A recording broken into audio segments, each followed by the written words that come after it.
Hello and welcome back to my kitchen. Everyone was so enthusiastic about our secret weapons series that I've decided to return to it and show you an amazing dish, one of my favorite dishes to make with salsa negra, and it's a eggplant dish. So this is perfect when you go to a farmer's market. You can buy these really beautiful Japanese eggplants. Now you could use any kind of eggplant for this, but this looks really pretty because of the diameter of these eggplants. The first thing that we have to do is to cut them up into about 1/2 inch slices.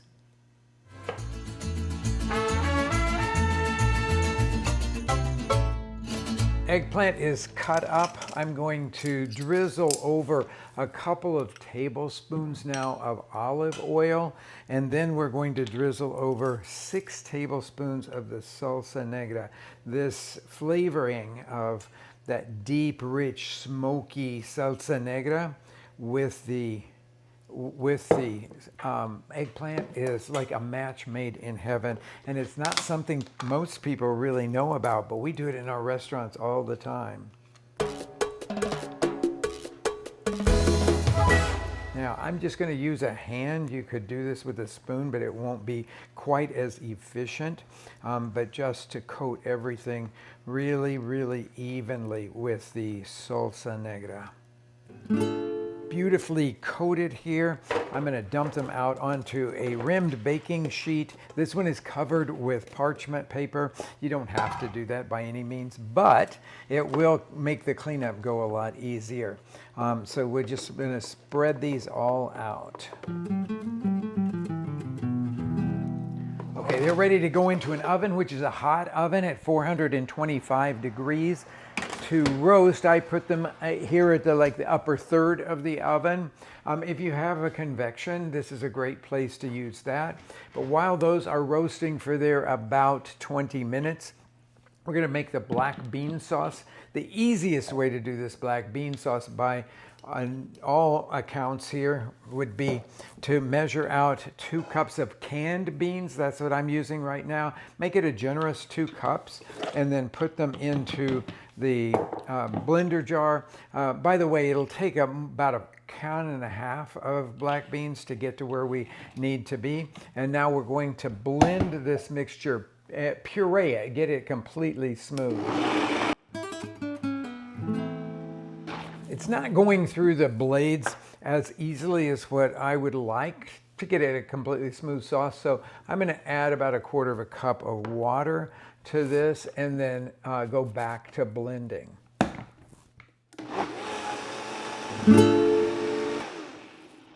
Now this is going to go into a small saucepan, which I have right here. Pour that in, and then I'm going to turn it on to a kind of medium-low heat. I'll say about right like that. While we've got our measuring spoon in the salsa negra, I'm going to add 3 tablespoons of it to this easy black bean sauce. We're going to let this simmer for just a few minutes while we are roasting our eggplant. Whisk that up. It's going to need a little bit more water because we want this to be an easily spoonable sauce. So with that, I'm going to let that simmer and meet you back here when the eggplant is ready. Okay, this sauce is really beautiful. It's easy to just pour it or spoon it or ladle it into a dish, but I want to taste before I do that. It's a little lacking in salt because these beans didn't have much salt in them. But remember that salsa negra is pretty aggressively seasoned. That's why we added no salt to the eggplant when we started roasting it. Okay, so I've gotten that just right. I'm going to pull out here my eggplant, which looks really beautiful now. And then I'm going to make a plate for you, show you what this is going to be like. Grab the plate, and I'm going to ladle some of this bean sauce, just enough here to cover the whole bottom of this, sort of like a pasta bowl here. And then use a pair of tongs to put some of this hot eggplant on top of that.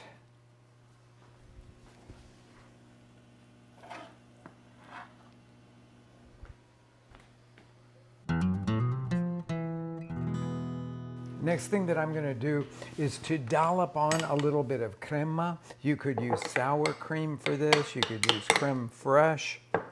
But I just want to dollop a little bit. You have to stir it up so that you can dollop it and it'll look pretty. And you got to get a little softer than the way it comes from the grocery store. Okay, so there's that. Now a piece of Mexican queso fresco that I'm going to hand crumble over the top of this. Of course, you could use goat cheese for this, which is actually one of my favorite ways to make this dish.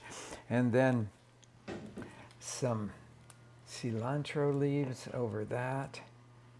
And you've got a meatless meal here that is bold and dynamic in flavors and really features eggplant in an incredible way. One of my very, very favorite vegetables. I hope you enjoy making it.